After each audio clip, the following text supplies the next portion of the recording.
첫 번째 책 읽기는 C.S. 루이스의 천국과 지옥의 이혼입니다. 벌써 이 책은 제가 3번 정도 읽는 것 같아요. 근데 이 책을 기록으로 남기고 싶은 이유는 상상력이 굉장히 행복하게 하는 상상력, 또 그 상상력 때문에 그냥 생각하다 포기하고 싶은 것들에 대해서 잘 정리하고 지나갈 수 있는 그런 책인 것 같습니다. 오늘은 머릿말도 읽어서 읽겠습니다. 아니, 비상구는 없다. 아무리 조금이라도 지옥과 공존하는 천국이란 없다. 우리의 가슴에든 주머니에든 악마의 것을 넣어둘 생각을 해선 안 된다. 사단은 털끝 하나까지 깨끗하게 내몰아야 한다. 조지 맥도날드. 머릿말. 윌리엄 브레이크는 천국과 지옥의 결혼을 썼다. 내가 천국과 지옥의 이혼에 대해 쓴 것은 스스로 그런 천재의 적수가 될 만하다고 자부한 탓도 아니고 그 작품의 의미를 확실히 파악했다고 확신한 탓도 아니다. 그러나 사람들은 끊임없이 이런저런 의미에서 천국과 지옥의 결혼을 성사시키려 해왔다. 이런 시도는 현실에서 반드시 흑 아니면 백이 되는 경우는 절대 없다는 믿음에서 나온 것이다. 숙련된 기술과 참을성과 충분한 시간, 뭐니 해도 시간만 있다면 양자를 다 포용할 수 있는 길을 언제든 찾아낼 수 있다는 믿음, 갖고 있는 것을 철저히 단호하게 거부할 필요 없이 그저 악을 약간만 발전시키고 조정하고 다듬기만 하면 선으로 바꿀 수 있다는 믿음 말이다. 그러나 이런 믿음은 파국으로 치닫는 실수라고 나는 생각한다. 어떤 여행이든 여행을 떠날 때에 짐을 다 싸들고 가는 사람은 없다. 그런데 짐만 놓고 가는 것이 아니라 오른 눈과 오른 손까지 놓고 가야 하는 여행이 있다.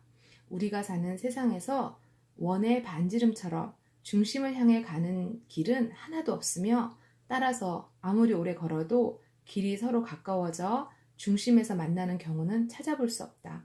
오히려 어떤 길이든 몇 마일만 지나면 두 갈래로 갈라지고 그 두 갈래의 길은 또 각기 두 갈래로 갈라지기 때문에 매번 선택의 기로에 서야 한다. 생물학적인 차원에서 볼 때도 삶은 강보다 나무에 가깝다.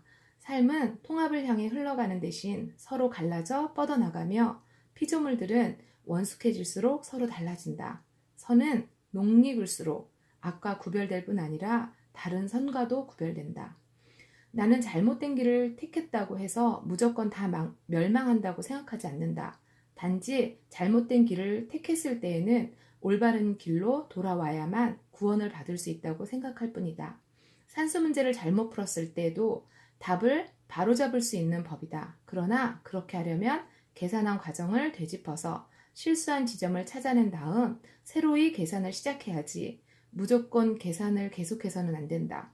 악을 무의로 돌이킬 수 있어도 발전시켜 선으로 만들 수는 없다. 시간이 지난다 해서 저절로 좋아지는 경우는 없다.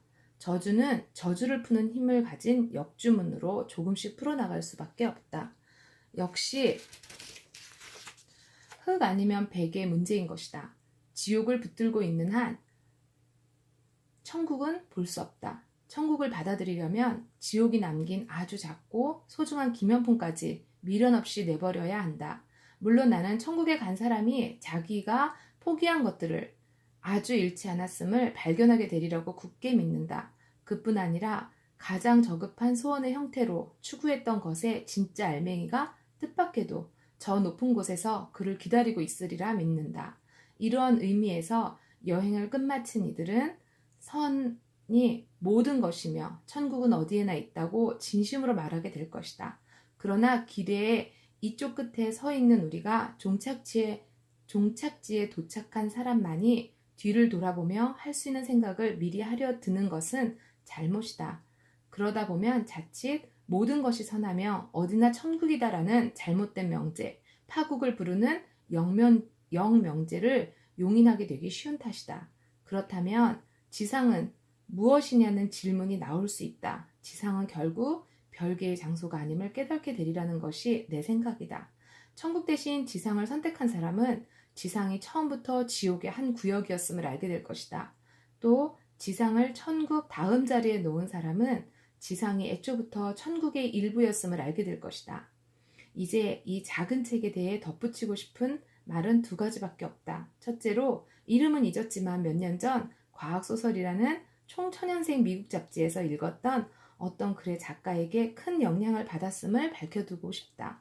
천국의 물질은 휘어지지도 부서지지도 않는다는 착상은 그에게서 얻은 것이다. 비록 그 작가는 이 착상을 나와는 아주 다른 대단히 기발한 목적에 사용했지만 말이다. 그의 주인공은 과거로 여행을 떠났다. 그리고 정말 그럴싸하게도 거기서 총알처럼 몸을 관통할 수 있는 빗방울과 아무리 힘을 주어 씹어도 씹히지 않는 샌드위치, 물론 과거사는 결코 변경될 수 없는 것이므로 만나게 된다.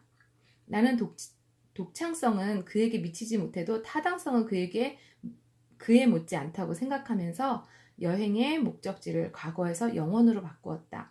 혹시라도 그 작가가 이 글을 읽는다면 감사의 말을 전하고 싶다. 두 번째로 하고 싶은 말은 이것이다. 즉, 이 글이 판타지라는 사실을 명심해 달라는 것이다. 물론 이 이야기에는 교훈이 있고 그것이 애초의 의도였다고도 할 수 있다. 그러나 인간의 한계를 뛰어넘는 상황들은 전부 상상을 동원해서 가정해 놓은 것들이다. 심지어 사후에 무엇이 우리를 기다리고 있을 것인지 추측하거나 어림짐작해 본 결과라고도 할 수 없는 순전한 상상의 산물이다. 사후세계의 구체적인 세부사항들이 과연 사실일까 아닐까 궁금해하도록 독자의 호기심을 부추기는 것은 전혀 내 의도가 아니다. 1945년 4월 C.S. 루이스.